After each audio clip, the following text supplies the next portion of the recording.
Hare Krishna, please accept my humble obeisances. All glories to Sri Prabhupada. I'm at the moment at a construction site.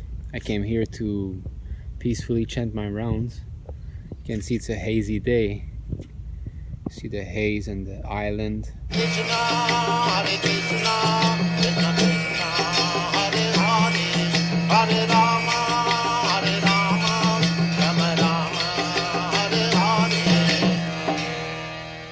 Here's the construction site. They're building a kind of harbor. I guess they're gonna be holding some international events that have to do with boats and ships and all. You can see the tower behind me. So I was just looking at all of this that they've done. I mean, it's just so much endeavor. Actually, this is called Ugra Karma. Ugra Karma means, very intensive endeavor for material gain. Advancement of civilization is estimated not on the growth of mills and factories to deteriorate the finer instincts of the human being, but on developing the potent spiritual instincts of human beings and giving them a chance to go back to Godhead. Development of factories and mills is called Ugra Karma, or pungent activities, and such activities deteriorate the finer sentiments of the human being in society to form a dungeon of demons. I mean, just imagine, there's only earth, different minerals, there's water, there's fire, right? How many hundreds of and thousands of people needed to go get the raw mineral and make those bricks, those, pieces of wood, of metal. They had to gather it and then make it and then transport it and then bring it here. And all the men that are engaged in building these things, how many hundreds of men you think must work for how many days to do that? So much endeavor. For what? Simply for satisfying the senses, that's all. The only urge is this, because what pushes us to perform such activities? It's because we have an urge. Just like one might be sitting down, but if there's an urge to go past stool, past urine, he must stand up and he must perform activities even though he's not willing to. So all these men building these things, they're not willing to work. Who would do that? I see them working. They come here very early in the morning and they work until late at night and transporting rocks and using the machine. If I tell you, hey, you want to come? Let's go do this, for 8 hours a day. Nobody will willingly do this. So they're doing this simply to get something to satisfy their senses. But how much effort is it? For what? To just get 3 meals a day. That's all. And a place to stay. So how much modern civilization, so-called civilization, has complicated things. Before, people just had to, have a little piece of land and you build your house. Yes, it's some endeavor, but it's definitely not as much as this. Here they're coming an entire year. How many hours in 1 year did they have to come here and do this? Of course you can build a nice house within less than a year with that time. And then you get your piece of land and maybe you get a few cows and that's it. You're settled. You get your milk, you get your butter, your ghee, your paneer, you get your vegetables, you get your grains, and that's it.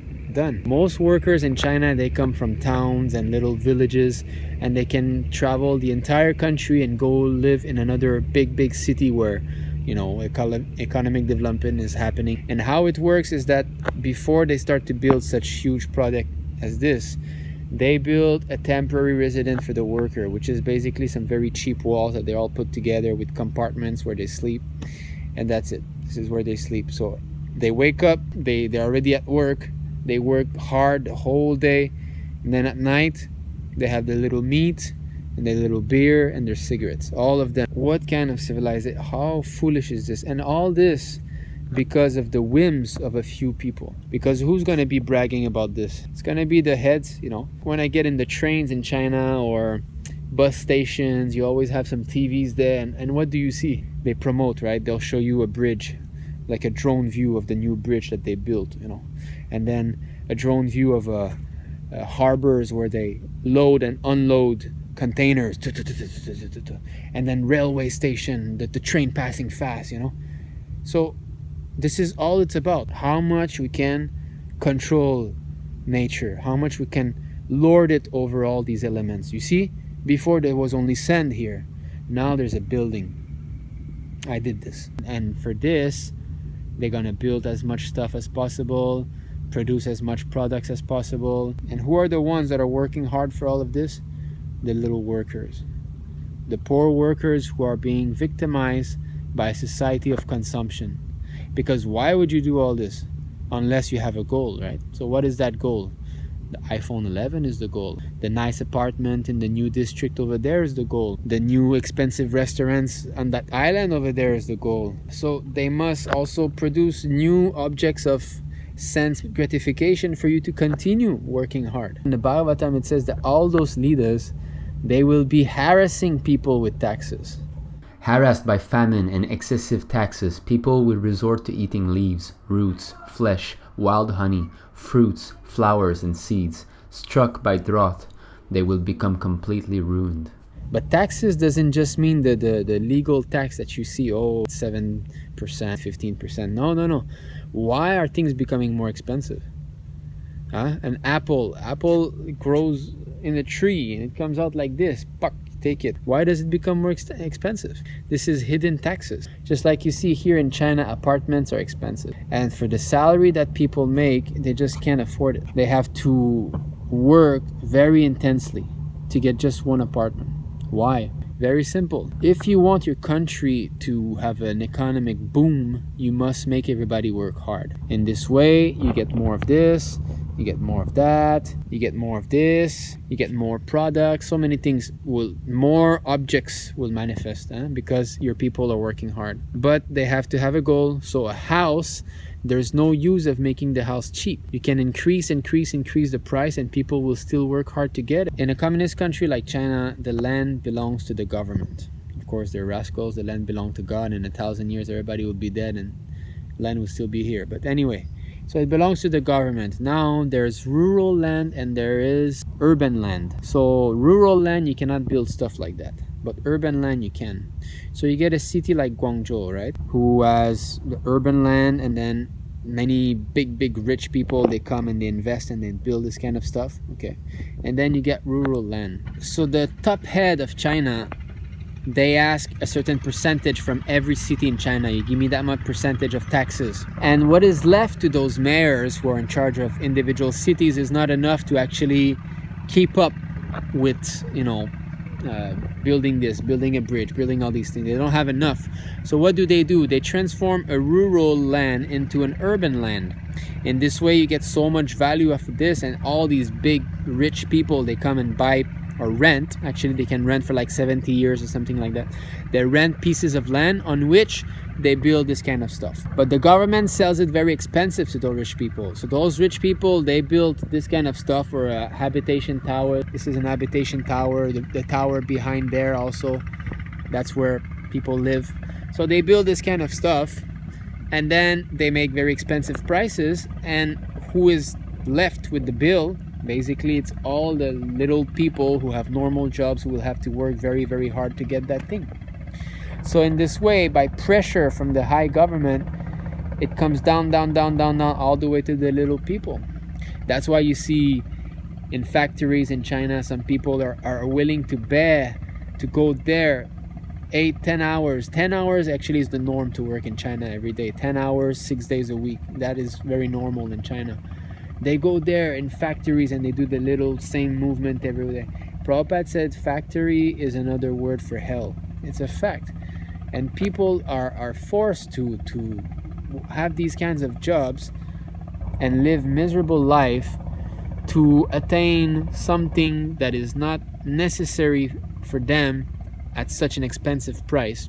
Before, the land was managed by Kshatriyas, and the Kshatriyas would give it to some sub-rulers, and the king will distribute this piece of land to that Vaishya, this piece of land to that Vaishya, to this Kshatriya, and this the Vaishya will have his land, and then the Shudras would live on that land, and they will also have what they need, and that's all. And it's simple. But then, what's the goal? That's the thing.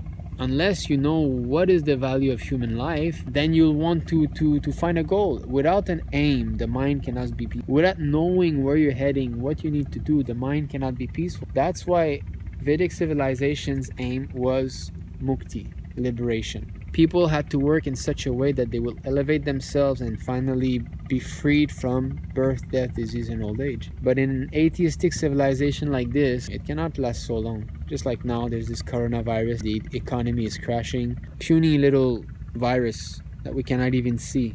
Such a small thing can disturb all this civilization with big bridges, big buildings. But this human form of life has a prerogative, and that is to understand God, understand who you are, what is your relationship with God.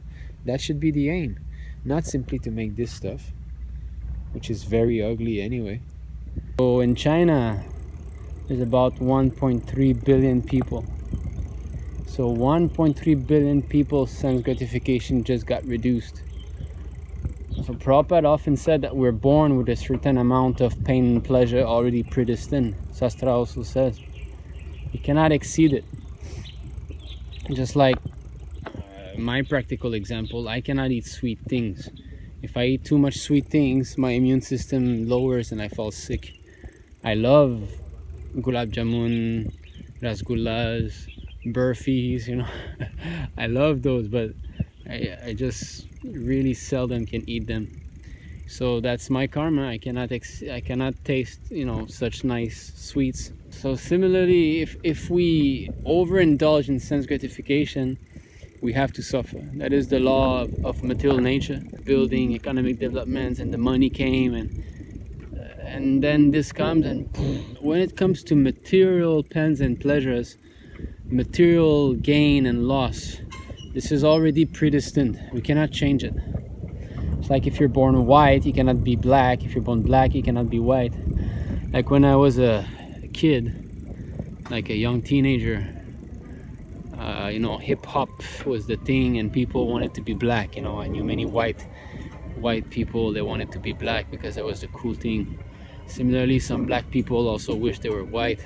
So you cannot change this. By birth, we already have a predestined amount of happiness and pleasure. So you cannot get less and you cannot get more. So we should not simply work to try to increase the comfort of this body. It's just, it won't work. And the proof is that even some people, they're millionaires, billionaires even, they're not happy. Some of them commit suicide. So how come they cannot enjoy all that $1 billion? The man who's building that residential habitation complex at the moment, he must be easily millionaire, many times millionaire. Does that mean that he can eat more than 4 chapatis a meal? This is what Prabhupada used to say, rich people, can he eat more than 4 chapatis? He cannot. It's not because you have billions of dollars that you can, now, my appetite is so great that I can enjoy 1,000 chapatis. I can enjoy, 500 times better than normal people who can just eat 4 chapatis. And plus, even though he owns all that area there, let's say he owns the entire district here, can he sleep in a bed more than 4 feet, 5 feet bed? You cannot enjoy more. We're limited by our karma. We're limited by our constitution. We should not try so hard to, let me gain more, let me make this body comfortable, let me try to get material pleasure. No, we cannot. Spiritually speaking, then you can change. Yeah, if you were predestined to have, let's say, $100 a week, that's all, be a poor man. But then you think, let me earn $1 million for Krishna, $1 million a week, and I'll build temples, I'll print books. Then yes, you'll be able to do it, because then you come under the nature of Daivi Prakriti, transcendental nature, the inner potency of the Lord. So then it has nothing to do with your karma. So that's what we should do. If someone wants to get rich, he should get rich for Krishna. Hare Krishna. So I've just finished editing actually the vlog, which you finished to watch, as you can see here. Actually, I filmed that in February, the 20th of February. So it's quite a while already. At that time, the coronavirus was just in China, and I hadn't worked on that vlog. It was, in my files, and I decided to finish it now before I start another project. Now, at the moment I'm filming this and talking to you, it's April 18th. So it's been 2 months ago. So I've got a new project which is called Krishna Katha. So topics about Lord Krishna that I'll be uploading on the ISKM TV channel. So I'll be putting links to this very soon in my next vlogs. So please also go and subscribe to the ISKM TV channel here. You can press on that link that I'll be putting. Subscribe to the channel, and you'll be seeing also there's many nice videos that are made up by Talvavid Prabhu recently. So click on this and subscribe. Hare Krishna.